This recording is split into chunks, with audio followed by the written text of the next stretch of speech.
Because the word is alive Satria ny ten'Andriamanitra dia velona and it's powerful ary feno hery zany and it helps us to change ary manampy antsika hiova for the good. hiova ho tsara. Today's subject is about unity. Androany lohahevitrintsika dia ny fiombonana na hoe ny firaisana. And there's something that came out for me regarding unity. There's something that was alive for me when I was busy preparing. Nisy famangin'Andriamanitra teo am-panomanana nyity teny ity. And I hope that is something you can also learn from today. Ary manantena fa zavatra ho raisinao koa androany. So if I want to talk about unity, we want to start at John 17 verses 21. Ka raha iresaka momba an'izany fiombonana izany tsika dia ndaontsika maki ny Jaona 7:21 26 and 21. andiny faha 20. John 17 verses 21. Jaona 7:20 andiny faha 20. That is when Jesus was almost going back to God. He says that they may all be one, even as thou, Father, art in me, and I in thee, that they also may be in us, that the world may believe that thou didst send me.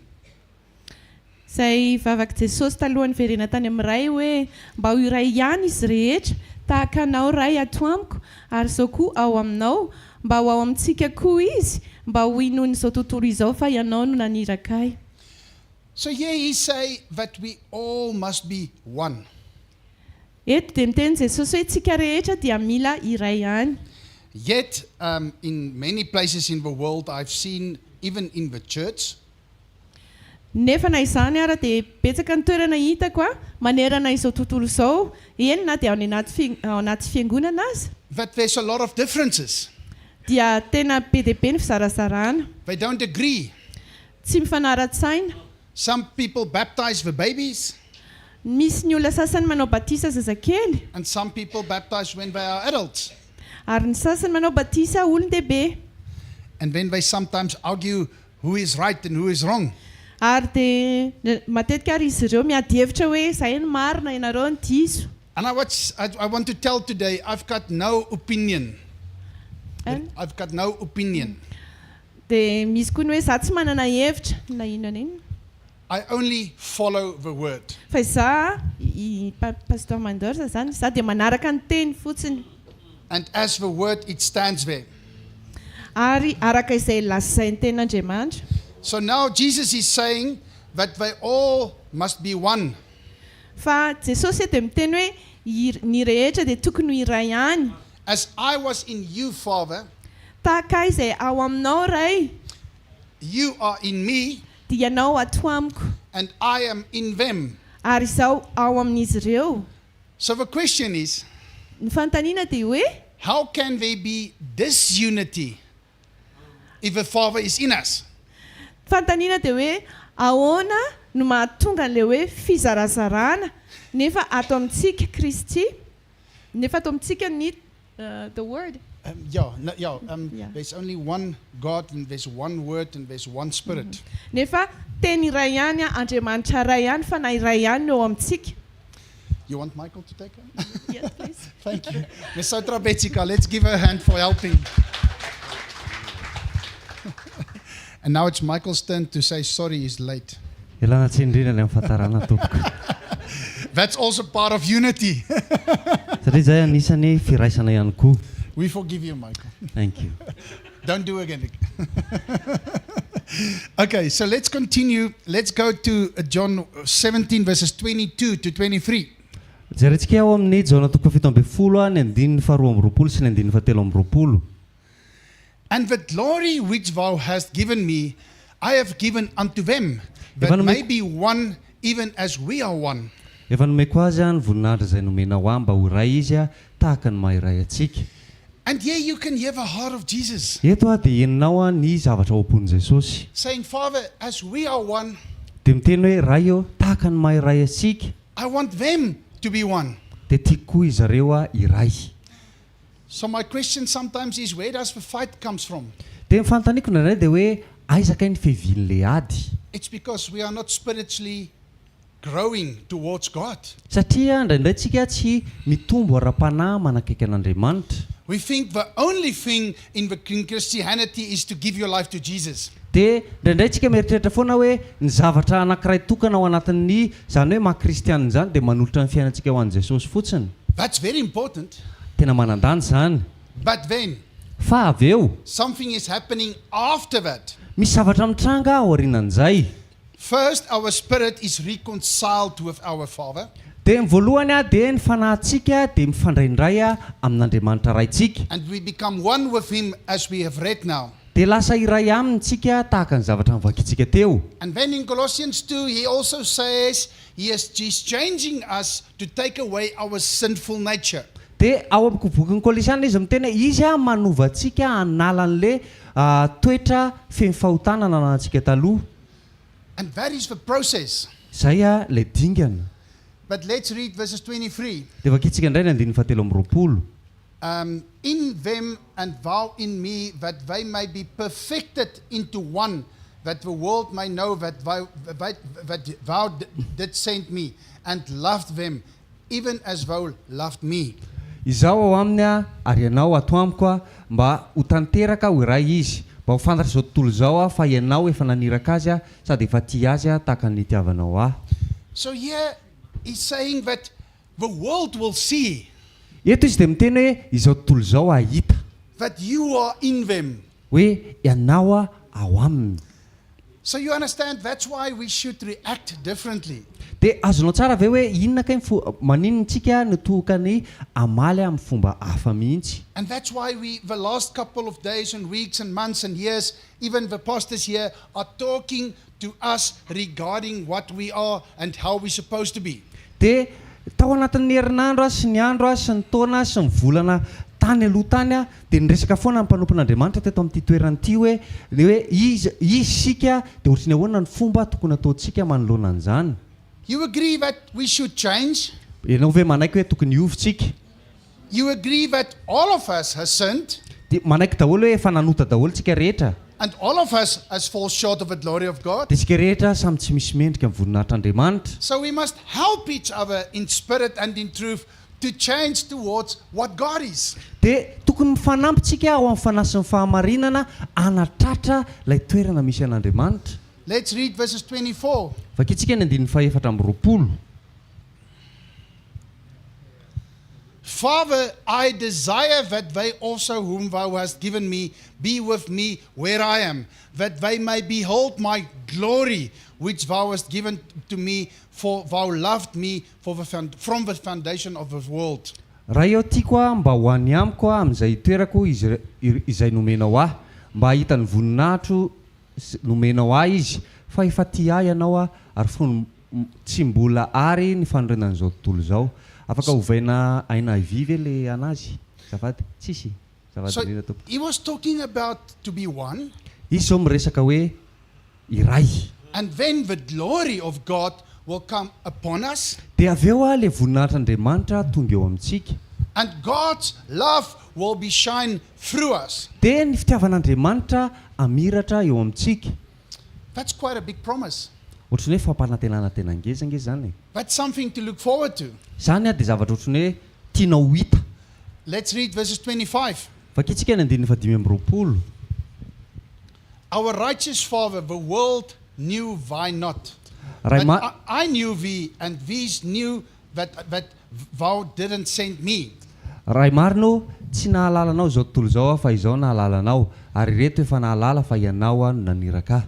So the world didn't recognize Jesus. Zao tontolo zao tsy reconnaître an Jesosy. Even his own people wanted to kill him all the time. Na dia le olona tao amin'ny firenena nisy azy ara dia te hamono anazy tamin'ny fotoana rehetra. And after Lazarus was raised from the dead, dia tamin'ny nanangalana Lazarus tamin'ny maty, he started to bring people to Jesus. dia nanomboka nitarika ny olona koa izy anantona an Jesosy. They even wanted to kill him. Dia na i Lazarus raha tiany ry zareo mivonona indray. So the world was in enmity towards Jesus. Dia izao tontolo izao dia nanangana an Jesosy ho fahavalony. And now he's putting his trust on the church. Dia izao izy mametraka amin'ny fitokisany amin'ny fiangonana. And he says, may they, the people, us, know you through me.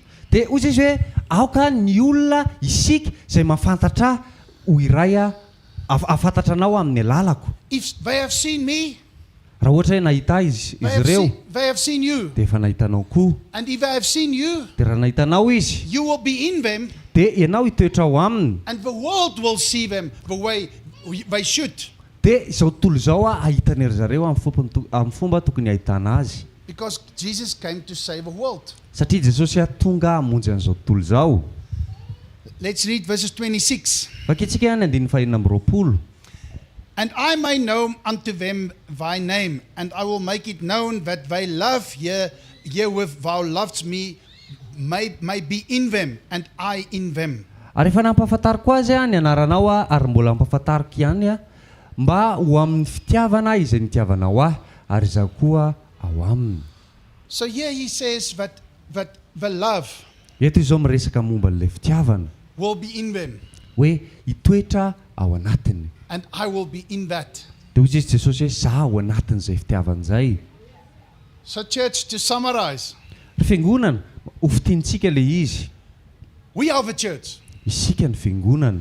not the congregation or a specific place. We all are the church. Tsy hoe anara-piangonana ilay izy na hoe toerana manokana fa isika rehetra ny vatantenantsika natsoina hoe fiangonana. And even if 2 or more of us gather, Dia raha ohatra hoe misy anakiroa mihoatra ny roa amintsika mivory the Spirit of God is upon them. dia ny fanahin'Andriamanitra dia miaraka amin'izareo. And it makes us to pray and to think in a different way. Dia mampatonga antsika hivavaka sy hisaintsaina amin'ny fomba hafa ilay izy. So let's go to the 3 words that came out of 1 John 17. Dia andao jerentsika ilay teny anankitelo izay nivoaka tao amin'ilay Jaona 17. The first word is unity. Ny teny voalohany dia hoe fifandraisana, firaisana, unité. And let's go and read in 1 Corinthians 1 verses 10. Dia vakentsika ny Korintiana voalohany toko voalohany 10. 1 Corinthians 1 verses 10. Korintiana voalohany toko voalohany 10. He says, now I beseech you, brethren, through the name of the Lord Jesus Christ, that you all speak the same thing, and there be no divisions among you, but you be perfected together in the same mind and in the same judgment. Ary mananatra anareo aho rahalahy amin'ny anaran'i Jesosy Kristy tompontsika mba iray teny ianareo rehetra ka tsy hisy fisarahana eo aminareo mba ho tafakambana tsara ianareo iray saina sy hevitra. And you know that's something that stands out for me. Mafantatra hoe inona ny zavatra ohatrany hoe tonga dia ohatrany hoe miavaka be ho aho. Doesn't matter where I go in the world. Tsy mampaninona na aiza alehako mba eto amin'izao tontolo izao. Doesn't matter what the race, the sex, the congregation, the country. Doesn't matter where I go. Tsy mampaninona ilay hoe foko misy an'ilay olona na ny hoe lahy izy na vavy na hoe inona ilay fiangonana na inona ilay toerana misy an'ilay olona na aiza eto amin'izao tontolo izao. When you meet the same people in Christ, Fa raha ohatra ianao mihaona amin'ny olona ao amin'ny Kristy, although it's different background, mety hoe samihafa ny fomba nitezaina, it's different education, mety hoe samihafa ny fampianarana azo, different build. mety hoe samihafa ny habean'ny vatana. Like I'm staying with my sister here in Antananarivo, Ohatrany hoe zaho zao miaraka mipetraka any amin'ny anabaviko aty Antananarivo, and I come to you here in the church. dia zaho tonga aty aminareo aty amin'ny fiangonana, It feels the same. dia mitovy ihany. If I'm at home. Raha ohatra indray any an-tranoko, And why? fa maninona? Because we've got the same spirit. Satria isika manana ny fanahy mitovy ihany. And that spirit is what Jesus gave us in Colossians 1. He says, Christ in us is the hope of glory. Colossians 1:27. Dia izay mampatonga ny Kolosiana voalohany toko 7:20 amin'ny teny hoe Kristy ao anatintsika no fanantenan'ny voninahitra. So Christ in us is the hope of glory. Kristy ao anatintsika no fampanantenan'ny voninahitra. And if Christ is in you, Dia raha ohatra ao anatinao Kristy, the same love, dia ilay fitiavana mitovy ihany, the same mind, dia ilay saina mitovy ihany, the same attitude ilay hevitra mitovy ihany, is upon us. dia mitovy ihany antsika miaraka amintsika foana izany. So you can be among your own people in your own culture, dia ianao zao afaka miaraka amin'ny olona zay eo amin'ny firenenao sy mikolontsaina mitovy aminao but they don't have the same spirit. fa mety hoe tsy manana fanahy mitovy They are not connected to Jesus. mety hoe tsy mifandray amin'ny jesosy izy And you will feel very uncomfortable. dia mety tsy azo aina ianao anatin'izay And you can be with other nation like me right now with you. dia mety hoe miaraka amina firenena hafa indray ianao ohatrany hoe za zao a miaraka aminao eto androany I'm not with my wife. I'm not with my children. za zao tsy miaraka amin'ny vadiko a tsy miaraka amin'ny zanako I don't go to my normal places I normally go. It's completely different. tsy mandeha any amin'ny toerana efa mahazatra ana rehefa any amin'ny firenena misy ana fa anty amina toerana hafa mihitsy But because of a unity fa noho ny firaisana and because of the love of Jesus, dia noho ny fitiavan'i jesosy I don't feel uncomfortable. dia tsy hoe ohatry hoe tsy mahatsapa tena hoe inconfortable a 1 Corinthians 13 verses 11. koritiana voalohany a toko fahatelo amby folo ny andininy faraky amby folo 1 Corinthians 13 verses 11. koritiana voalohany a toko fahatelo amby folo ny andininy fa raky amby folo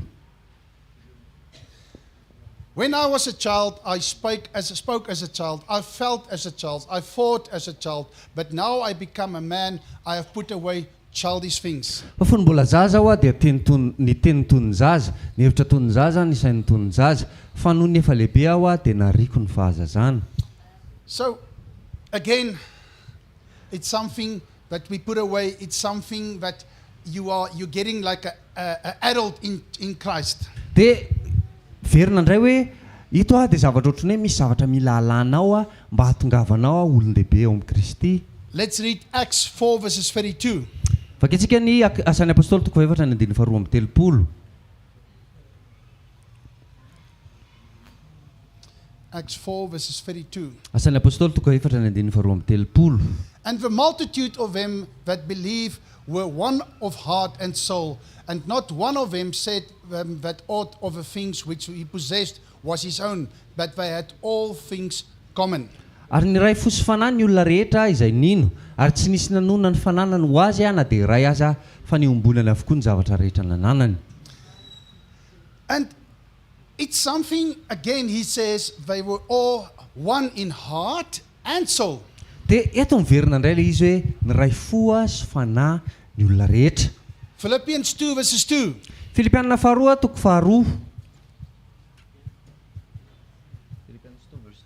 Philippians 2 verses 2. filipianina toko faharoa ny andininy faharoa Now Jesus says, make my joy full, okay, make it full, yet you be of the same mind, having the same love, being of one accord and of one mind.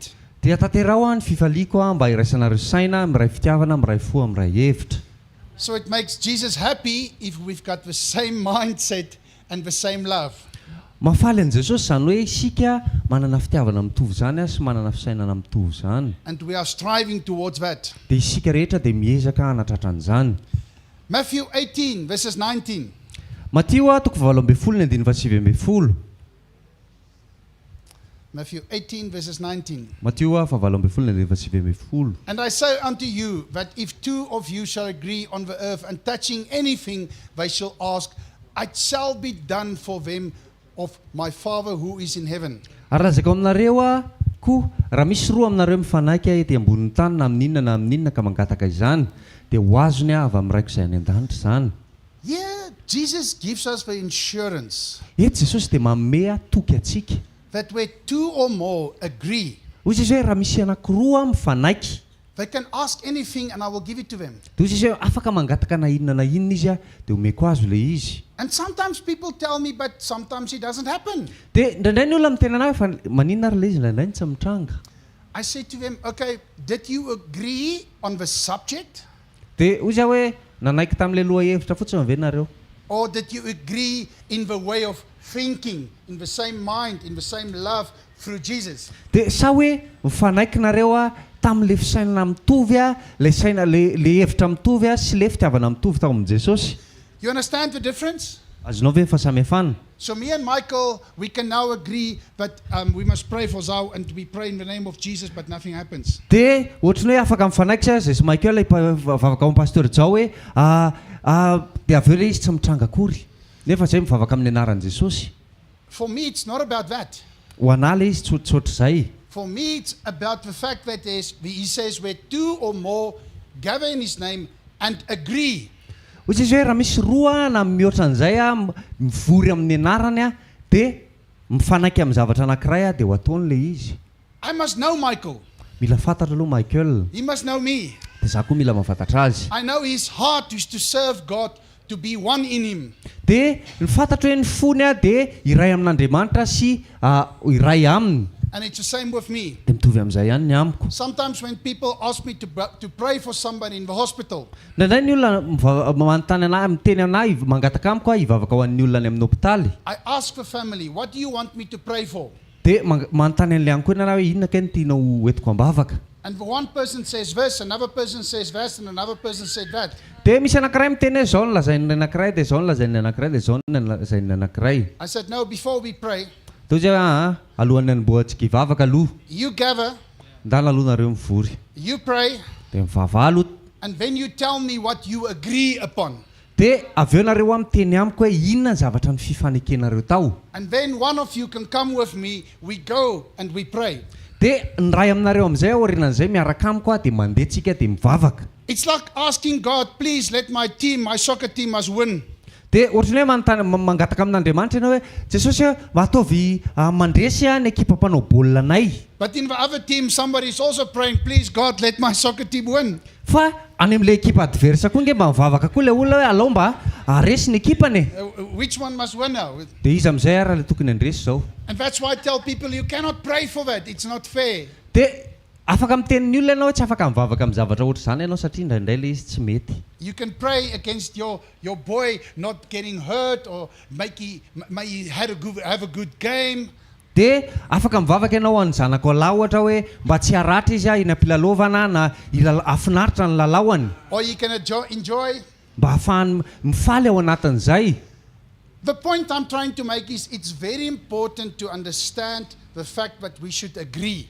Dia ny zavatra tiako tenenina eto dia hoe tena manan-danja be le hoe isika rehetra tokony hifanaiky amin'ny zavatra anankiray. And it starts with the same heart, Dia manomboka amin'ilay hoe fo mitovy ilay izy. the same mindset, Miray saina. the same thinking, Le hoe hevitra mitovy. the same attitude, Ilay fomba sainana mitovy. because there's power in that. Satria misy hery ao anatin'izay. And I want us to read Matthew 18 verses 18. Tiako vakintsika Matthieu 18:12. And I think you know that I love the word of God. Dia fantarao tsara hoe za tena tia tenin'Andriamanitra. But every year there's like one scripture that stands out for me. Fa isa-taona dia misy tenin'Andriamanitra anankiray izay ohatrany hoe miavaka foana ho ahy. And this year it's this scripture, Matthew 18:18. Dia tamin'ity taona ity dia ity tenin'Andriamanitra ity Matthieu 12:12. Verily I say unto you, what things soever you shall bind on earth shall be bound in heaven, and what things you shall loose on the earth shall be loosened in heaven.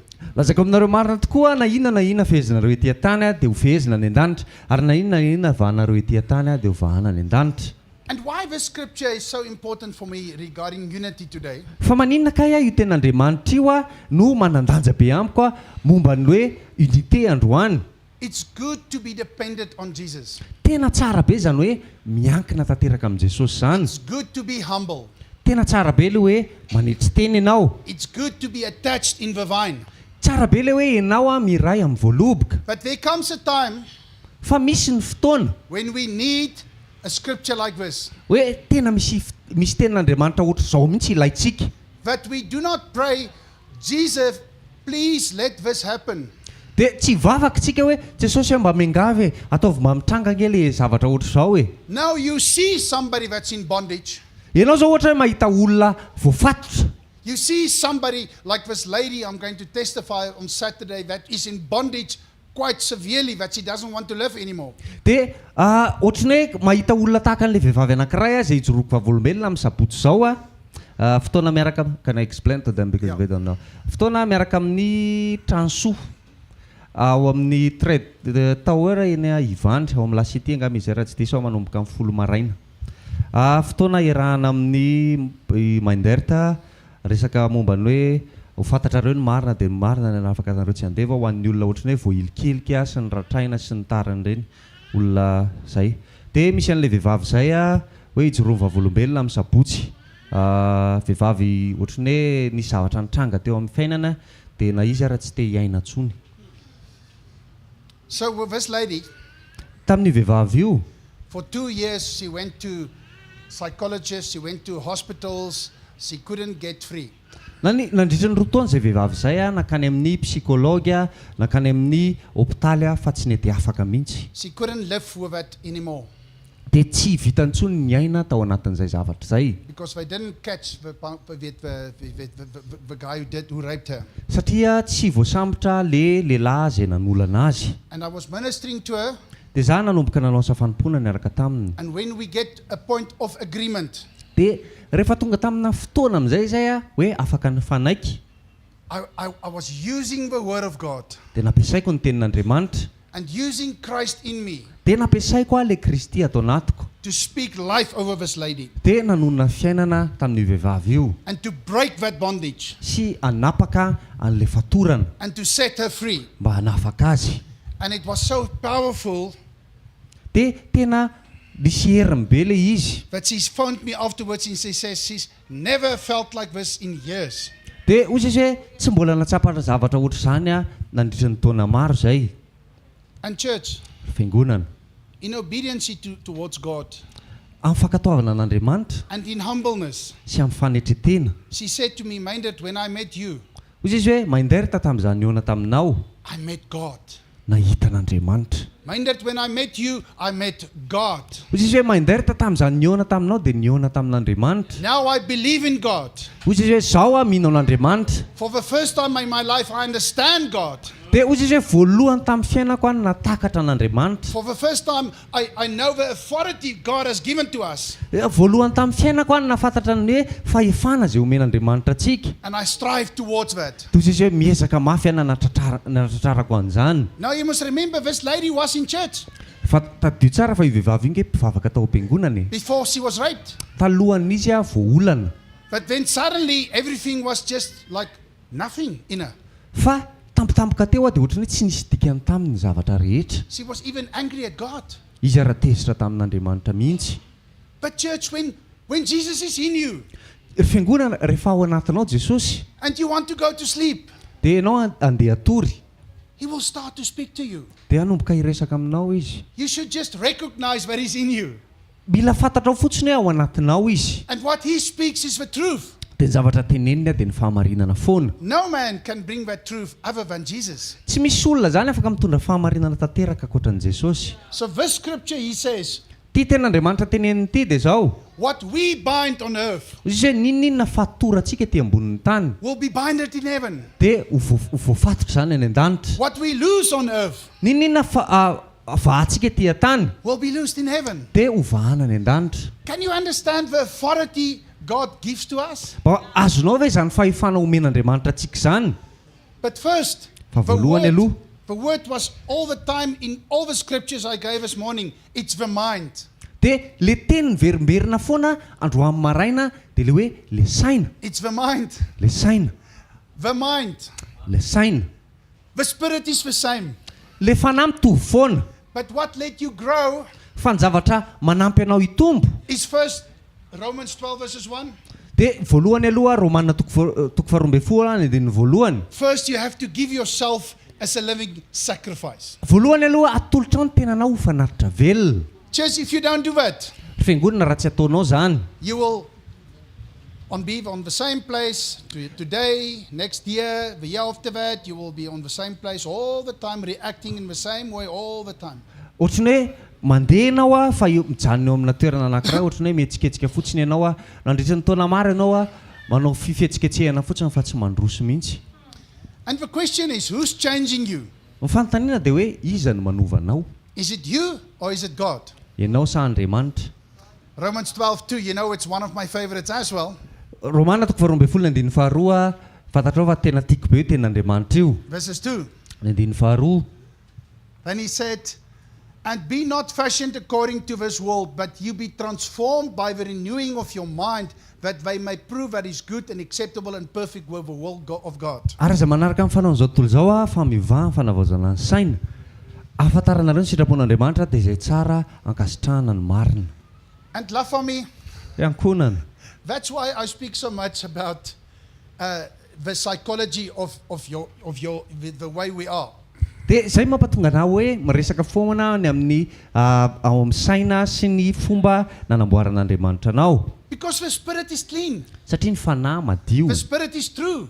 Ny fanahy masina marina foana. And the spirit is connected with God. Ary ny fanahy mifandray amin'Andriamanitra foana. He will never leave and never forsake you. Izy tsy andahoanao na hafonanao zany mihitsy. He will never break his promise to you. Izy tsy hamotika mihitsy na hanimba ny fampanantenana nataony taminao. But the problem is us. Fa ny olana indraindray dia isika. We sometimes let his hand go. Fa avelantsika indraindray avotsitsika ny tanany. We sometimes want to say, not your way, my way. Fa indraindray tsika hiteny hoe tsy ny fomba fanaovanao an'ilay izy fa ny fomba fanaovako azy. And that's where all the quarreling, the arguments, everything comes from the mind. Dia zay mampatonga an'ilay fimemenonana sy fitabatabana sy adievitra tonga ao amin'ny saina. God wants to renew our mind. Satria Andriamanitra te hanova ny fomba fisainantsika. I sometimes use an example. It's like going for anesthetics. Dia ohatrany hoe mampiasa exemple anankiray ohatrany hoe mandeha manao anestetika ianao. When you lie on that bed, Dia rehefa ohatrany hoe matory eo amin'ilay fandriana ianao. who of you had anesthetics before? I don't think that a lot of people know that. You have anesthetics? Ask. Iza koa ny efa nanao taloha. How many people have Anesthetic. anesthetics? To go for operation? Ohatrany hoe nandeha natao opération. When you see, there's a couple of people. Nisy olona mavitsivitsy. So you will remember when you go and lie there. Tadidinao hoe mety hoe rehefa tonga ohatrany hoe natory teo ianao. They put a needle in your vein. Dia asiana fanjaitra eo amin'ny lalan-drahanao. And then you go like this. Dia avy eo ianao lasa ianao matory. And then you sleep. Dia matory ianao. They can cut you, they can hit you, they can kick you. Afaka felana ianao tapahana, dakana, tsisy ninina ianao. You know nothing what's going around you. Tsisy zava-pantatra ao ny zavatra mitranga manodidina anao. That's why they can cut you and they can do operation. Zay mampatonga an'ery zareo afaka manapaka anao dia manao opération. And you don't feel anything. Dia tsy mahatsapa ninina akory ianao. For me, it's the same when you are connected with Jesus. Dia ho anahy mitovy amin'izay ihany rehefa mifandray amin'i Jesosy ianao. Here I am, Lord. Hoe tia Tompo. Take me where you want. Hoe tany amin'izay tianao hitondrana. Maynard, I want you to go to Nusibe. Izay mandairita tiako ianao any Anosy. Me? Za ve? I'm always mahevuka. Za raha mafana be tsy mazaka hafanana. Nusibe, mafana be. Tena Anosy tena mafana be. Maynard, I want you to go to Nusibe. Mandairita tiako ianao any Anosy. Okay, I will go. Enary, handeha. You know that song? If you say go, I go. If you say stay, I stay. I will follow you. Mety hoe fahentsika ve le hira hoe raha mandeha ianao dia handeha, raha mijanona ianao dia mijanona, naiza le anao dia hanaraka anao a. You understand that? Azonao ve zany? It's not about me. Tsy le momba le izy. It's not about my way of thinking. Tsy le fomba fisainako. So if you want God to use you, Raha tianao Andriamanitra hampiasa anao, humble yourself before Him. dia manetretena eo anoloany aloha. Resist the devil Toerany devoly so that he can flee out of your life. dia mba ahafahany devoly mandositra eo amin'ny fiainanao. So that you can tell God, help me to change my mind. Dia mba ahafahanao mitena an'Andriamanitra hoe mba hampio hanova ny fomba fisainako. I want us to go to Ephesians 4 verses 12. Tiako tsika handeha eo amin'ny Efesiana toko fahaefatra ny andininy faharoa ambin'ny folo. Ephesians 4 verses 12. Efesiana toko fahaefatra ny andininy faharoa ambin'ny folo. For the perfecting of the saints unto the work of ministering, unto the building up of the body of Christ. Ho fanatanterahana ny olona masina ho amin'ny asa fanompona, ho amin'ny fiangonana, ho amin'ny fampandrosoana ny tenan'i Kristy. This is what unity brings. Zany any zavatra hoentin'ny unité. The perfecting of the saints. Ny fampandrosoana ny tenan'i Kristy sy fanatanterahana ny olona masina. And together we are building up the body of Christ. Ary sika rehetra manangana ny tenan'i Kristy. And if one of the people in your church, pastors, Raha ohatra zao hoe misy olona anankiray ao amin'ny fiangonanao ry paster, and he tells you, I've been learning from you and you've been a very good example for me. dia miteny aminao ilay olona hoe za nianatra taminao foana dia ianao tena ohatra tsara mihitsy ho anahy. But in the last couple of months, it's like, I don't learn from you anymore. Fa tao anatin'ny volana maromaro zay ohatra ny tsisy ninona raisiko mihitsy avy aminao zany. You don't tell him, but it's because you're not listening in the church anymore. Tsy teny am'le olona koa ranao hoe ianao nitetsihana ao am-piangonana ka. You say, really? Mitena anao marina ve? That's good news. Fa vao mafaly zany. It means you have grown now, and now you can go away to grow more. De satria ianao efa nitombo zao de afaka mandeha de mba ahafahanao mitombo bebe kokoa. I will pray with you that God uses you in a mighty way. So let's pray together so that we can see what the will of God is in your life. De hivavaka ho anao mba ahafahan'Andriamanitra mampiasa anao de ndao tsika isainao hivavaka mba ahafantaranao inona ny sitrapon'Andriamanitra eo amin'ny fiainanao. And that's part of discipleship. De zay anisany hoe fanaovana ho mpianatra. That's part of extending the church of God. Zany ny anisan'ny fanitarana ny fiangonan'Andriamanitra. It's not about you and your church. Tsy momba anao sy ny fiangonanao le izy. It's about perfecting the people, the saints in the church, and making them ready for their service outside the church. Fa fanomanana an'le olona ao anatin'ny fiangonana mba hahatonga anazy ho vonona anao ny asa fanompony ivelan'ny fiangonana. Let's read verses 13. Fakitsika ny 13.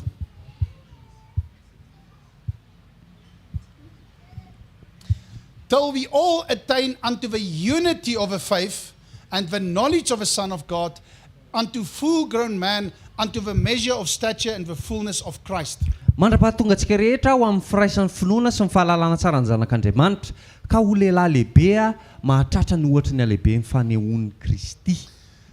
So you know I love the word of God, you know it very well. Fantatrao tsara hoe za tena tia ny tenin'Andriamanitra. And many times people will phone me, tell me, Mindert, where is that in the Bible and where is that in the Bible? De matetika ny olona miantso anao hoe Mindert aiza hoe zao amin'ny Baiboly moa misy an'izao teny zao, aiza hoe zao amin'ny Baiboly misy an'izao. But we have a Bible school there in South Africa. Fa manana école biblique zay ny Afrika Atsimo. And the moment the young boys is in the crowd, De amin'ny fotoana ohatrany hoe le ankizy lahy reny ao anatin'le vahoaka. and they started to correct me, De manomboka manintsy ana amin'izay ry zareo. saying, no, it's not John 4 verses 16, it's John 4 verses 15. De ry zareo ohatra miteny hoe tsy Jaona toko 4:12 izy fa Jaona toko tsy Jaona toko 4:25 izy fa Jaona toko 4:25. I don't say, I don't try to be clever. Eh? De za tsy miteny akory aza mieritra ny marani-tsaina eo. You think you know everything. Ianao nga mieritreritra hoe mahafantatra ny zavatra rehetra. Now I also recognize that, and I said, praise God. De satria za tonga saina koa hoe diso ka ny zavatra nyteneniko de miteny misaotra an'Andriamanitra de rain'Andriamanitra Because you are growing. satria ianao zao mitombo. You're becoming a child. Ianao A man. Yeah. ianao lasa olon-dehibe. So don't correct me.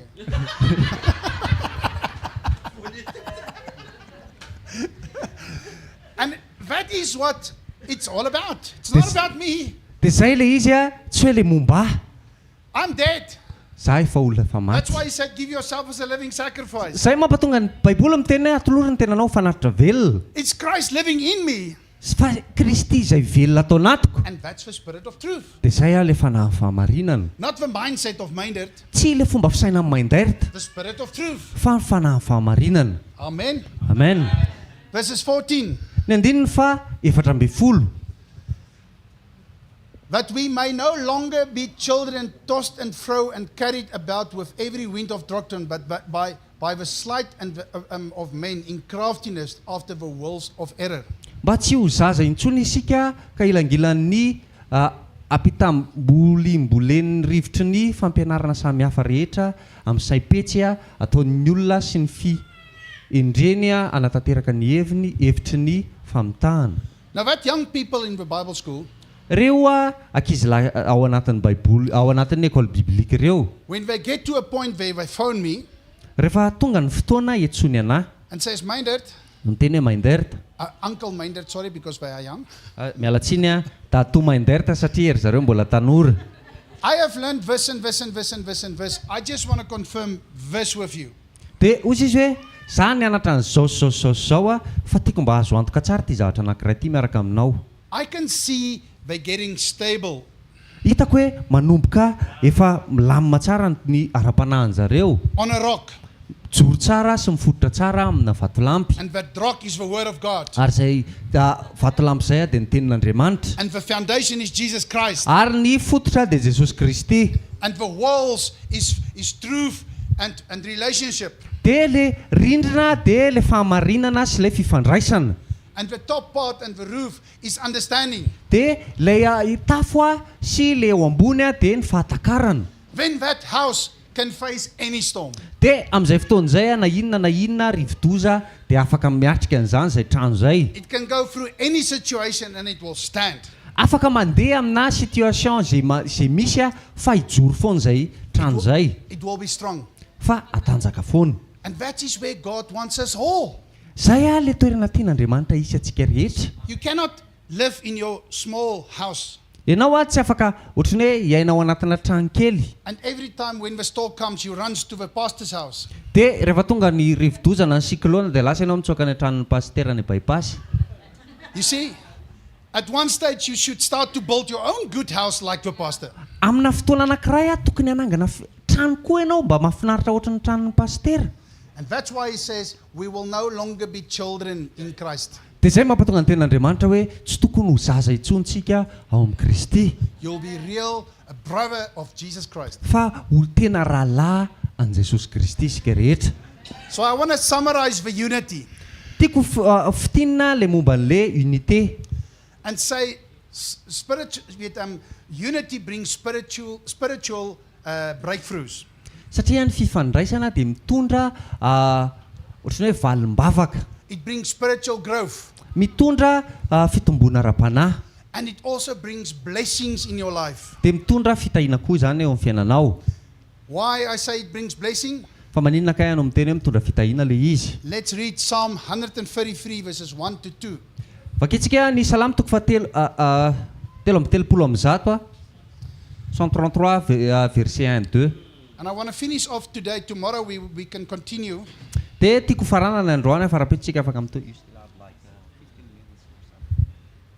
But I want to finish here. Behold how God and how pleasant it is for brethren to dwell together in unity. Fikarana nataon'i Davida indrea tsara sy mahafinaritra raha ny mpirahalahy miara-monina. Verses 2. Ny faharoa. It is like the precious oil upon the head that ran down upon the bed, even Aaron's bed.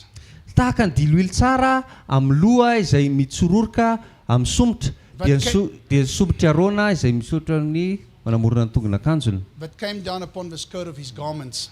Verses 3. Ny fahatelo. Now listen to this. Like the dew of Hermon that cometh down upon the mountains of Zion. For there Jehovah commanded the blessing, even life forevermore.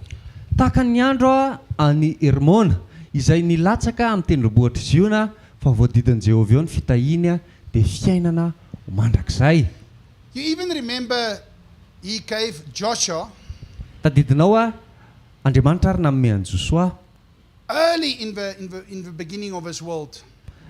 Voalohany ohatry ny hoe tany ambolohan'ny nanomboana an'izao tontolo izao. He said to him, Joshua, Zao nolazain'Andriamanitra Joshua, learn this word. Zay enaro ty teny ty. Meditate on the word day and night. Saintsaino andro manalina ny tenin'Andriamanitra. Make sure you follow that commands. Dia ataovy azo antoka tsara hoe arahanao daholo ny zavatra rehetra voasoratra ao anatin'ny didy. Then you will be successful and blessed in everything you do. Toy izay hoe ahomby ianao sy ho tahina amin'ny zavatra rehetra ataonao. And sometimes people come to me, they are businessmen. Tena ny olona tonga aty aminao ohatra hoe olona mpandraharaha. Say, I have a business Izy izay manana fandraharana. and I'm a child of God. Za koa zanak'Andriamanitra. And I pray and I pray and I pray and nothing happens. Toy izay mivavaka nefa tsisy nenenina mitranga. Then I say, okay, Dia zao nolazaiko hoe eny ary. let's start with your heart.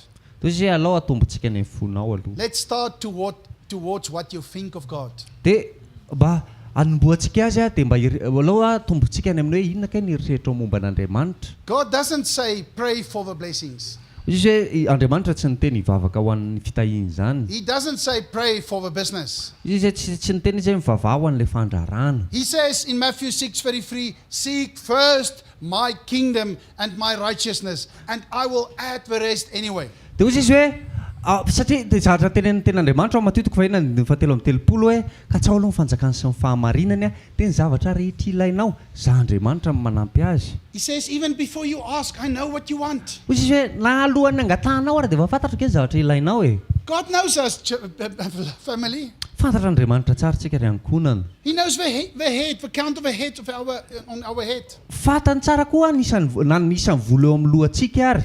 He knows exactly what you're thinking now, sir. Fantany tsara hoe inona zatra eritreretinao zao ramose. He knows exactly what you did yesterday, ma'am. Fantatra tsara hoe inona zatra nataonao omaly. He knows what you're going to do today, sister. Fantany tsara hoe inona zatra nataonao androandro nabavy. Because he's already at the end. Satria Andriamanitra efa any amin'ny farany. How can you think you play games with God? Ahoana ka nieritreretanao hoe ilalao ianao amin'Andriamanitra? So first thing you should do. Zavatra voalohany tokony ataonao. You know that song I sang to you last year? Tadidinao ve le iraiko ato amin'ny herintaona? The song we sang, yes, my heart, Lord. Hoe tiany Speak foko what is tompo. true. Teneno fahamarinana. That's the best place you can be.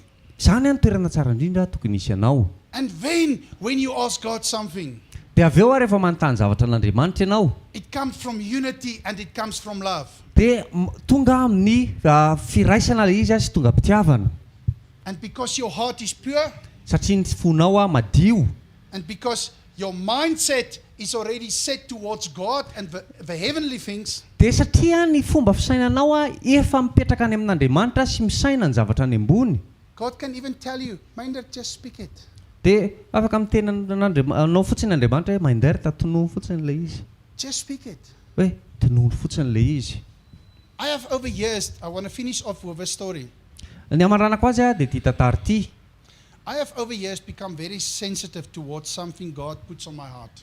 Nandritran'izay taona maro zay dia nanomboka amin'izay ohatran'ny hoe sensible be amin'ny zavatra apetraka Andriamanitra tao anatin'ny foko. Doesn't matter how big it is. Tsy mampaninona hoe na ohatran'ny ahoana ny habeany. If He talks to me regarding like one of you, Raha ohatra zao mitena ana Andriamanitra hiresaka zavatra anankiray ohatra hoe momba ny ray aminareo, and He asks me to say something to you, dia ohatra hoe mitena ana Andriamanitra hiteny zavatra aminao, I'll rather be obedient and wrong tsy mampaninona tsaratsara kokoa raha ny hoe makatoa dia efa diso than resisting the Holy Spirit. noho ny hoe manohatra amin'ny fanahy masina. Because the Holy Spirit wants to speak through you, Satria ny fanahy masina te hiteny amin'ny alalanao, but we don't react fa indraindray tsika tsy manao zavatra, and we don't wait, tsy miandry tsika, and we then should put it into action. dia fa efa tokony ataontsika asa le izy tokony hoe ampiaritsika. And that's why He says, Zay mampatonga azy miteny what's the proof?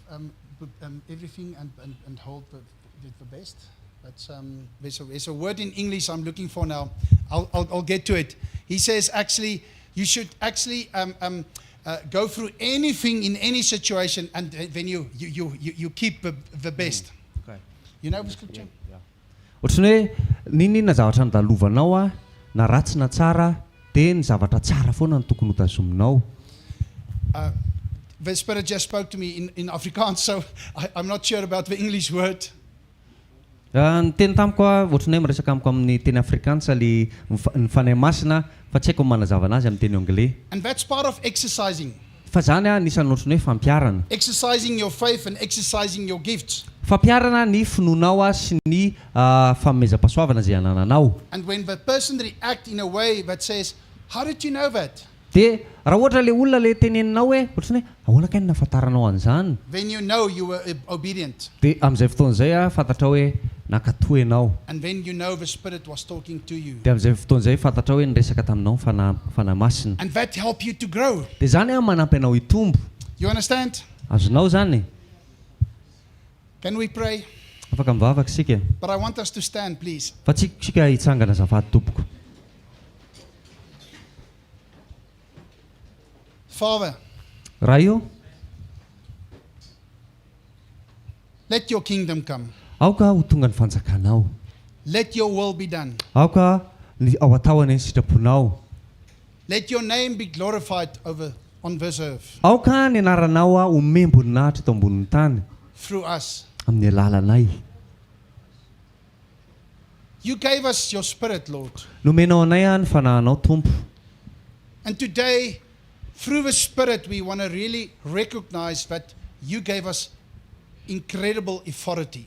Dia androany zay te anaika fa tamin'ny alalan'ny fanomezanao lay ny fanahy masina dia nomenao fahefana lehibe zay. And today, in unity, Ary androany amin'ny firaisana we want to speak life over each other, Lord. dia te hanonona fiainana izay amin'ny singambatan'olona. tsirairay. We want to speak life over each other, Lord. Te hanonona fiainana ho an'ny tsirairay zay tompo. And whatever is binding us, Lord, we want to loosen it yet today. Ary ninona zavatra mamatotra anay dia vahanay zany androany. We break strongholds today. Potehanay ny manda androany. We call the power of Jesus today. Atsonay ny herin'i Jesosy androany. Because your name is power. Satria ny anaranao hery. Your name is healing. Ny anaranao fanasitranana. Your name is life. Ny anaranao fiainana. Thank you, Lord. Sotra tompo. That we can confess today Mba ahafahanay miaiky androany. that without you we are nothing. Hoe raha tsisy anao zay dia tsisy dika ny fiainanay. But through you Fa amin'ny alalanao we can do all things, Lord. afaka manao ny zavatra rehetra zay tompo. And that all things is part of speaking life over each other today. Dia zany zavatra rehetra zany dia fanononana fiainana, anisan'izany ny fanononana fiainana amin'ny tsirairay. We speak life over our families, Tononay fiainana ho amin'ny ankonanay, over our children, amin'ny zanakay, and over our children's children. sy amin'ny zanaka ny zanakay. And I want to speak the blessing now as well. Dia tononoko ny fitahiana amin'izao. May the Lord bless you. Itahinao ane Jehovah, May the Lord keep you. ka hiaro anao. May the Lord shine his face upon you and be gracious to you. Amirapetrany tavany aminao ane Jehovah ka amindra fo aminao. May the Lord turn his face towards you Anandratra ny tavany aminao ane Jehovah and give you peace. dia amehanao fiadanana. In the name of Jesus. Amin'ny anaran'i Jesosy. Amen. Amen. May Satra betsaka. Sarabetsaka tompo.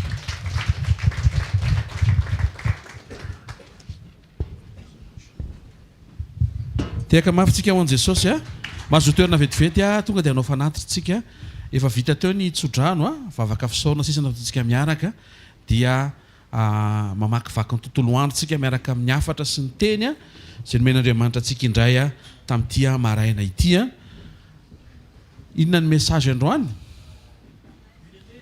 Unité na ihany koa hoe firaisana na ihany koa hoe fiombonana.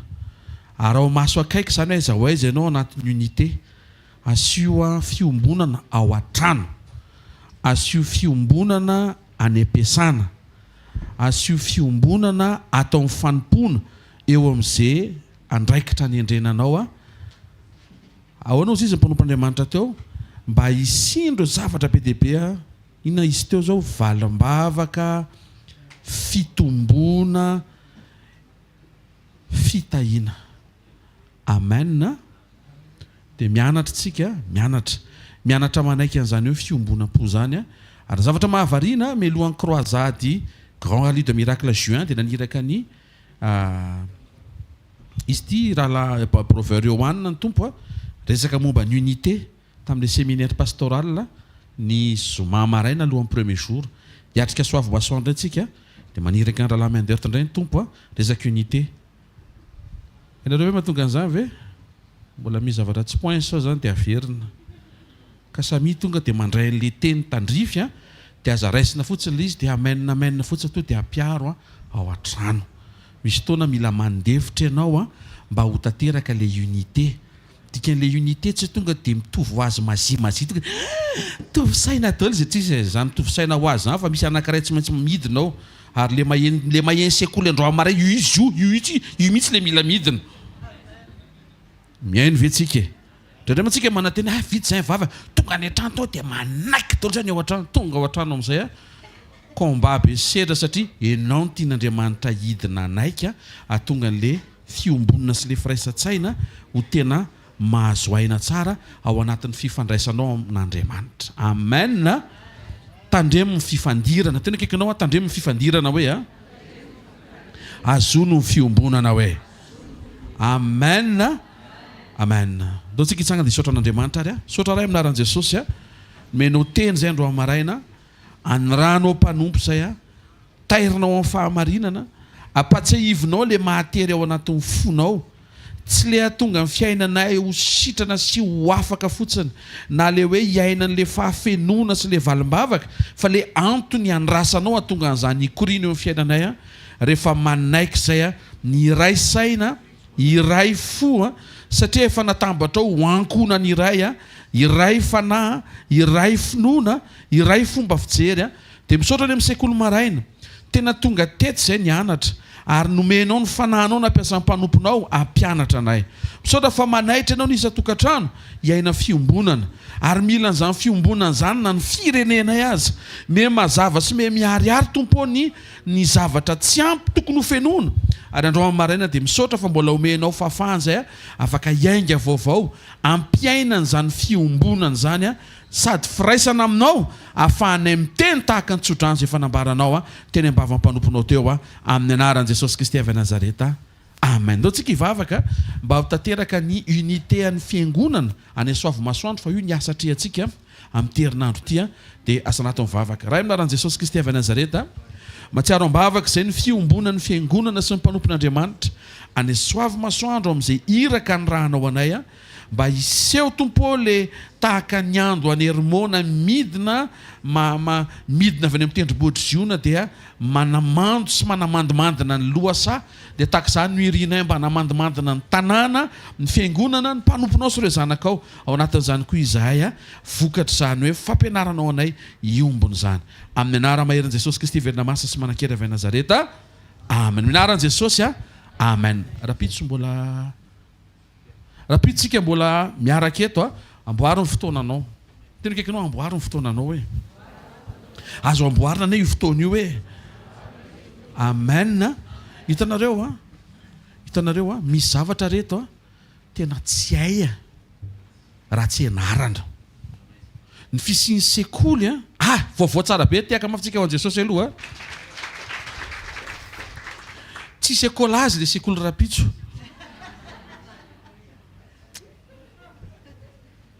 asina tanareo ve rehefa gratuit izy dia toy ny tsy haitsika ny valoriser an'le izy tongava moa raha mba mety misy zavatra tsara be mitrangane rehefa miovane ianao zay ne mahatonga antsika etaka hoe tsy hoe hiazakazaka hoe taon'le mpanompon'Andriamanitra dia hivavaka fa raisy le teny dia hovao le ao anatin'ny sainao mifanaraka amin'le teneniny asio fiombonana tena kaikanao asio fiombonana hoe avy ireny zany asio fiombonana hoe avy ireny amboary ny sainao hoe amboary ny fonao hoe ndana manetry tena hoe dia asio fiombonana hoe any amin'izay andehananao hoe amen. Efa voatsodranotsika teo fa fahasoavan'Andriamanitra no maty izao ny fahasoavan'Andriamanitra no maty izao anareo amen. Rapitso fotoana antsika